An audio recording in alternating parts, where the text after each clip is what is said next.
obviously, it's very significant. It comes the day after Easter, the day after Catholics and Christians around the world celebrate the resurrection of Jesus Christ.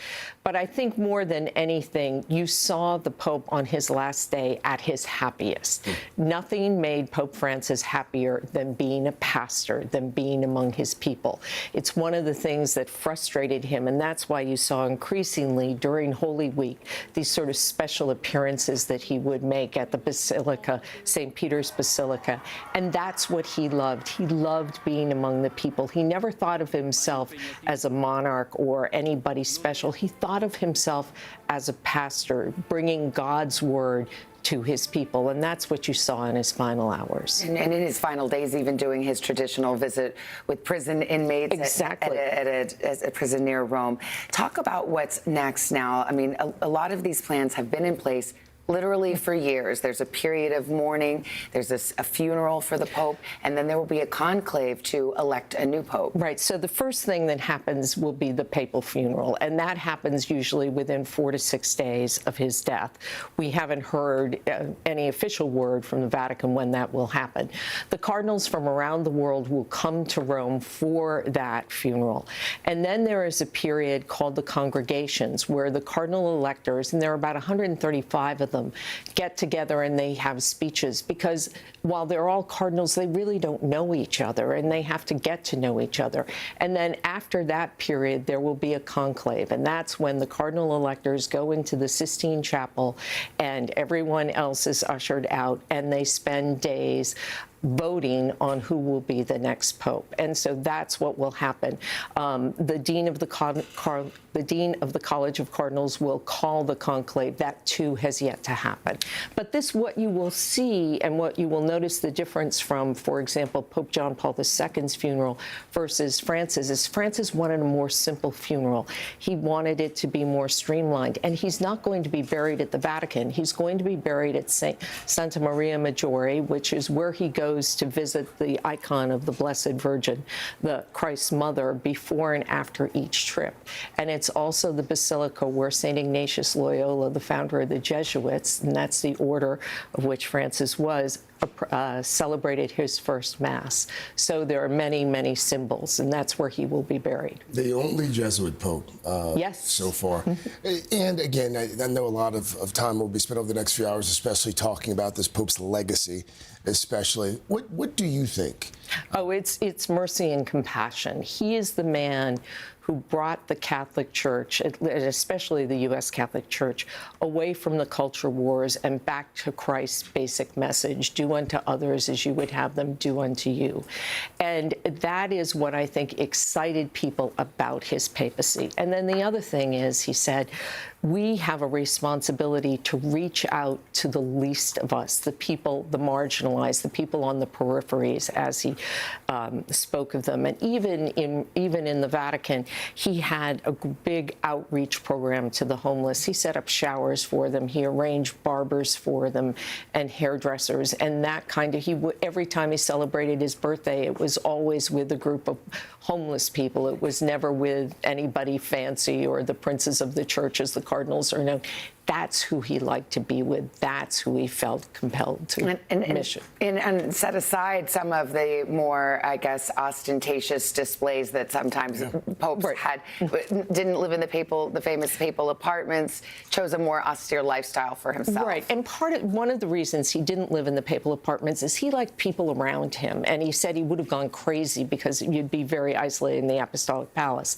He lived in Casa Santa Marta, which, as a friend of mine described, as a Holiday Inn Express with marble floors. It's not particularly fancy, but he liked that. It's the visiting hotel. It's the hotel on the papal grounds or on the Vatican grounds. And he liked being around people. And that need to be around people is what you saw in the last week of his life. That's why he kept going out. I would watch this and think, stay back, get well. That's the most important thing.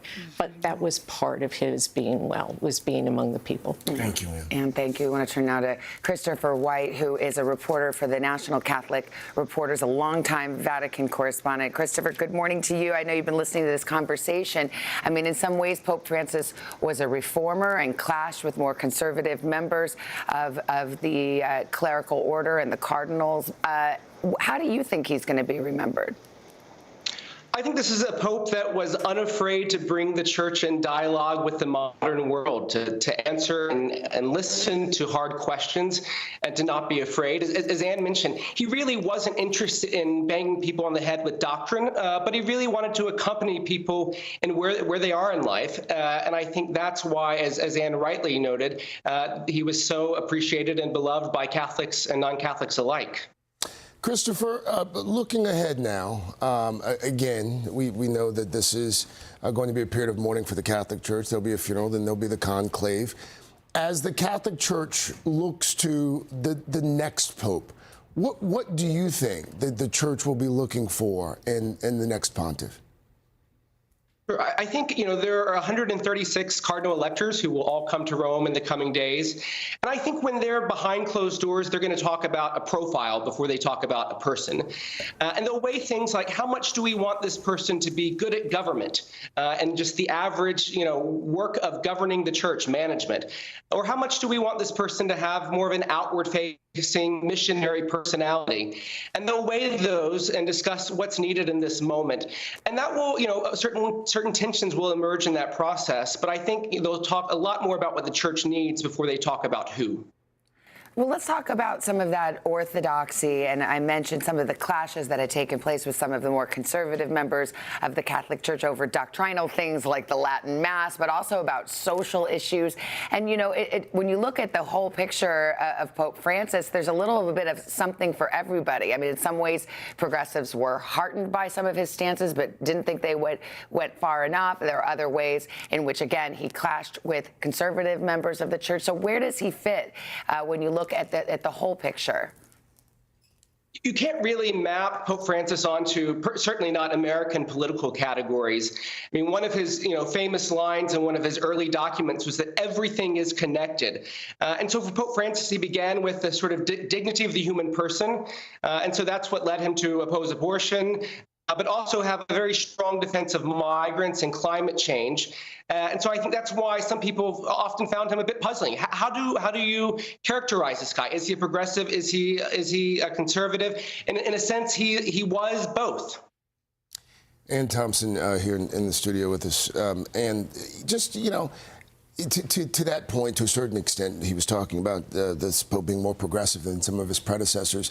The role of women in the church. This is a Pope who also seemed to go out of his way to really promote women more than some of his predecessors had. He did. He tried to put, or he did put women in leadership positions across the Vatican to some great resistance, actually. But he would not go as far as to support women's ordination to the priesthood. That, he said, that door was closed.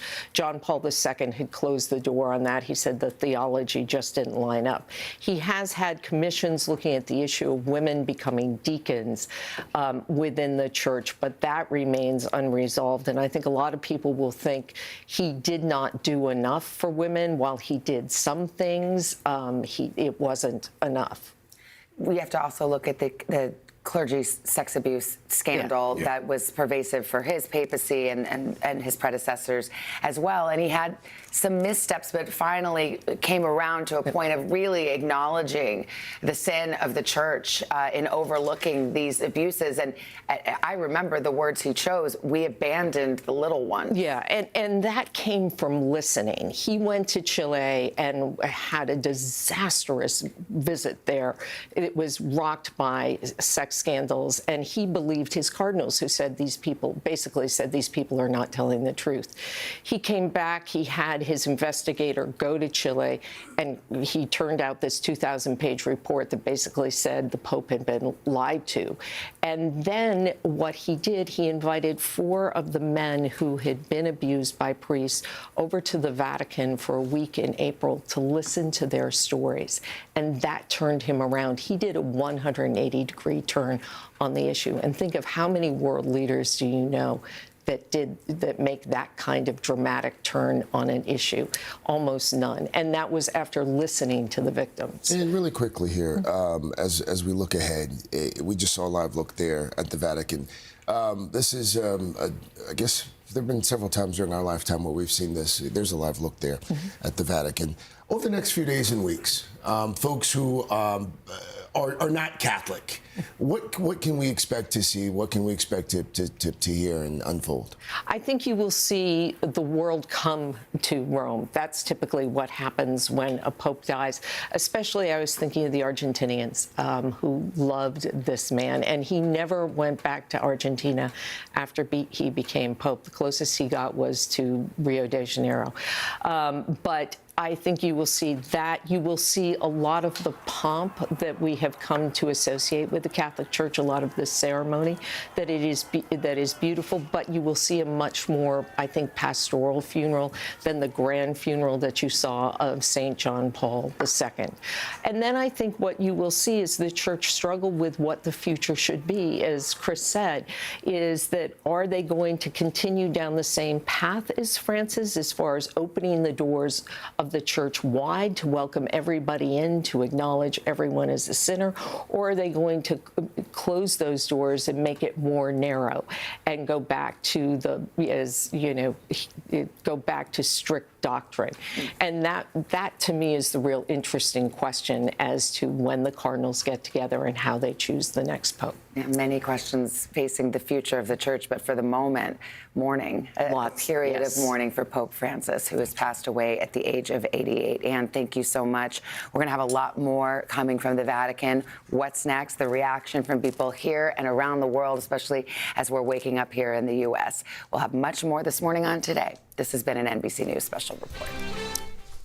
All right, we'll have more throughout the morning here on 11 Alive News. We also are covering breaking news. We'll have more on that and your weather and traffic in just a moment.